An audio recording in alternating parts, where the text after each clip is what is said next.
Magandang araw Pilipinas, narito po ang latest Weather Today forecast. Ito ng ating update sa magiging tayo ng panahon sa susunod na 24 oras. Wala pa rin tayong binabantay ang low pressure area o namang sama ng panahon na maaaring maging bagyo sa mga susunod na araw. And for today, ay humina na nga yung epekto ng southwesterly wind flow dito sa may Palawan, so hindi na ito umiiral sa anumang bahagi ng ating bansa. At itong easterlies na o yung hangin na nanggagaling sa Karagatang Pasipiko ang nakakaapekto sa silangang bahagi ng Pilipinas.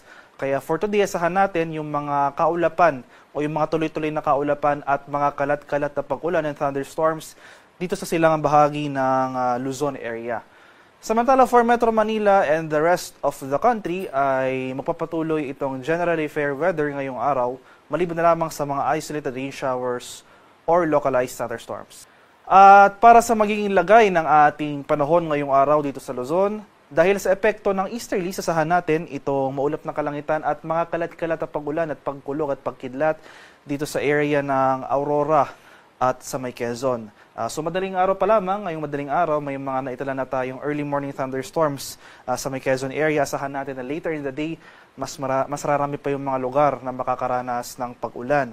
Since ito nga yung mga lalawigan sa silangang bahagi ng Luzon, so sila yung pinaka-susceptible sa mga thunderstorms sa dulot ng easterlies na since yung hangin nga ay nanggagaling sa Karagatang Pasipiko. Meanwhile, for Metro Manila and the rest of Luzon, ay generally fair weather ang ating inasahan ngayong araw. Bahagyang maulap hanggang sa maulap na papawirin, sasamahan lamang yan ng mga biglaan at panandaliang pag-ulan na dulot ng thunderstorms. Sa area naman ng Palawan, Visayas at sa Mindanao, so generally improving conditions ng ating inaasahan over Palawan sa mga nakarang araw. Itong southwesterly wind flow yung umiral sa area na ito. So wala na pong southwesterly wind flow. So most of Visayas and Mindanao, particular na itong eastern sections, ay dahil sa easterlies, magpapatuloy na itong generally fair weather throughout the day. Pero asahan pa rin natin yung mataas sa tsansa ng thunderstorm activity sa silangang bahagi ng mga areas na ito, particular na dito sa Eastern Visayas, Caraga at Davao Region, since ito nga yung mga lugar na nasa eastern section ng ating bansa, ito yung mga pinaka-exposed sa thunderstorm occurrences na dulot ng east. At para naman sa ating weather outlook sa mga susunod na araw, so starting tomorrow hanggang Wednesday, itong eastern section ng Luzon, magpapatuloy yung mga kaulapan at mga pag-ulan na dulot ng easterlies. So sa ngayong araw, at least for today, itong Aurora at Quezon pa lamang yung mga lugar na makakaranas ng makulimlim na panahon at mga pag-ulan.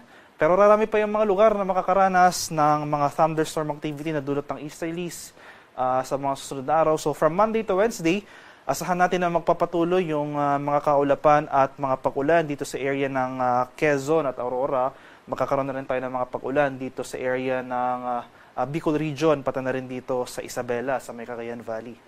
So maging handa po tayo at alerto sa mga banta ng flooding at landslides, lalong-lalo na kung tuloy-tuloy ang pag-ulan na ating mararanasan. Pagsapit pero ng Huwebes ay mababawasan yung mga pag-ulan sa may Kabikulan, pero magpapatuloy yung mga thunderstorms na dulot ng easterlies sa may Quezon, dito sa Aurora at sa Isabela.